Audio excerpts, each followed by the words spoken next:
Bismillahirrahmanirrahim. Assalamualaikum warahmatullahi wabarakatuh. Alhamdulillahirrahmanirrahim. Wassalatu wassalamu ala asyrofil anbiya'i wal mursalin wa ala alihi washabihi ajmain, amma ba'du. Sebelumnya izin memperkenalkan diri, nama saya Rinda Salsabila dengan NIM 12020070002, kelas 2A semester 2, program studi pendidikan fisika UIN Sunan Gunung Jati Bandung. Pada kesempatan kali ini saya akan menjelaskan terkait sumber hukum Islam. Apa sih sedikit kita menjelaskan terkait sumber hukum Islam? Sumber hukum Islam itu pada intinya adalah membahas terkait ketetapan atau aturan dalam menentukan suatu hukum atau ketetapan dalam menyelesaikan masalah dalam Islam.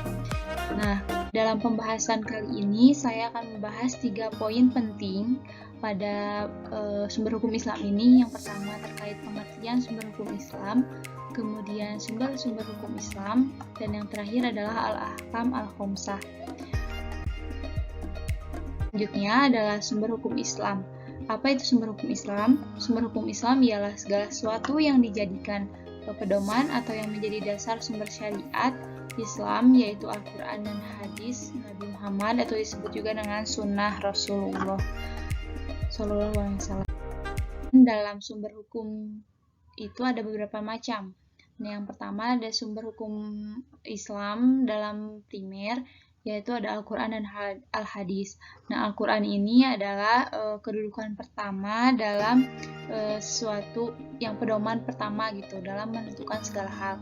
Nah, kemudian ada hadis. Hadis ini adalah sebagai penjelas atau penegas atau penguat dalam menjelaskan suatu ketetapan atau suatu hukum yang mana tidak dijelaskan secara rinci dalam Al-Quran dan dijelaskan secara rinci dalam hadis.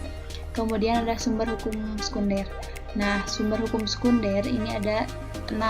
Yang pertama ada ijma, ada qiyas, istihsan, al-maslahah al-mursalah, kemudian su'zariyah dan urf.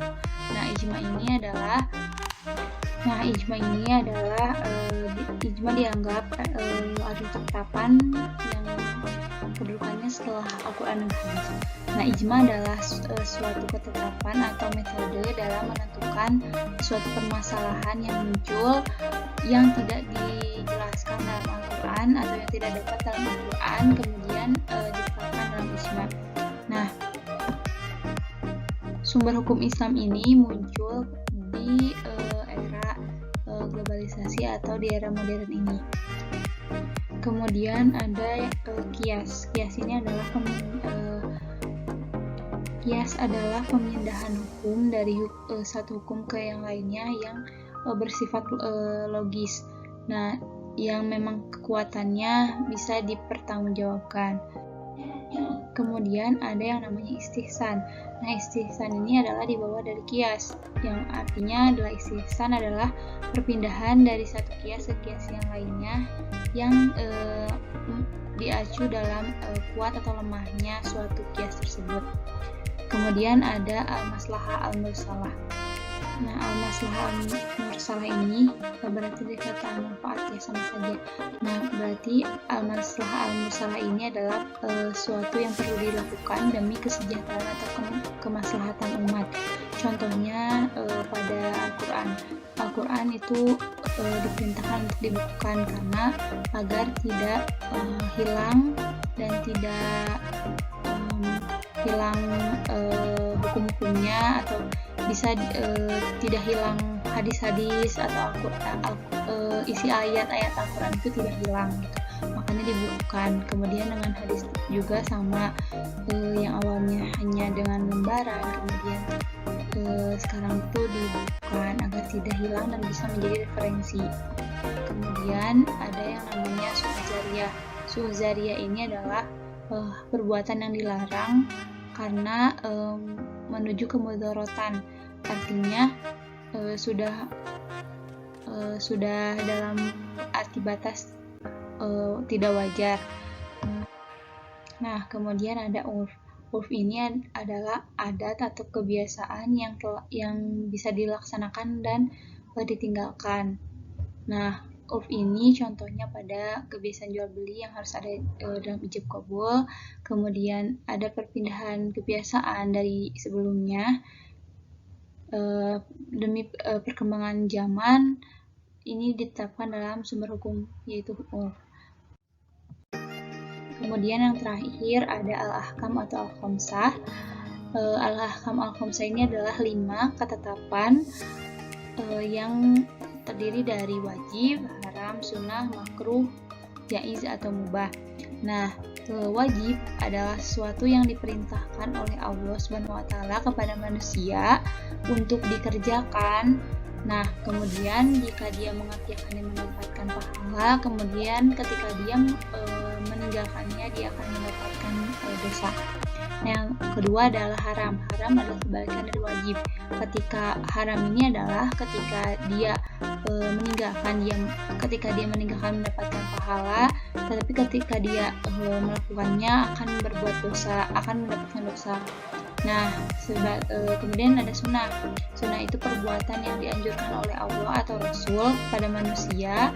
Kemudian anjuran itu diimbangi dengan pahala kepada orang mukallaf yang mengerjakan dan tidak mendapat dosa bagi yang meninggalkan. Artinya ketika kita mengerjakan kita akan mendapatkan pahala, tetapi ketika kita meninggalkan tidak akan mendapatkan dosa. Nah, kemudian makruh. Makruh ini adalah perbuatan yang dilarang oleh Allah, tetapi Allah atau Rasulnya, tetapi bentuk kelarangan itu tidak sampai kepada yang haram. Jadi masih tidak masuk ke dalam jenis yang haram, tetapi itu dilarang oleh Allah. Nah, kemudian jaiz atau mubah. Jaiz atau mubah itu adalah suatu perbuatan yang dibolehkan untuk memilih oleh Allah SWT atau Rasul dalam mengerjakan atau meninggalkan. Nah, dalam artian sesuatu yang boleh dikerjakan dan boleh ditinggalkan, tidak akan mendapatkan dosa dan tidak akan mendapatkan pahala bagi yang melaksanakan atau meninggalkannya. Nah, kesimpulan dari materi sumber hukum Islam ini, sumber hukum Islam adalah segala sesuatu yang dijadikan pedoman atau sumber syariat Islam. Nah, yang paling utama dalam sumber hukum Islam yaitu Al-Quran dan Hadis, karena acuan dalam segala sumber yaitu adalah Al-Quran, kemudian Al-Hadis dan lain sebagainya. Nah, Al-Ahkam dan Al-Khamsah itu adalah ketentuan atau 5 ketentuan. Ahkamul Khamsah erat kaitannya dengan perbuatan manusia. Oleh karena itu, gabungan kedua kata itu disebut dengan hukum taklif. Kewajiban maupun dalam bentuk larangan, hukum taklif dimaksud mencakup 5 macam kaidah atau 5 macam ketentuan mengenai beberapa hukum tersebut, yaitu sunnah, wajib, haram, sunnah, makruh, dan mubah. Sekian dari pemaparan materi saya. Mohon maaf apabila ada kekurangan. Apabila itu kekurangan hidayah. Wassalamualaikum warahmatullahi wabarakatuh.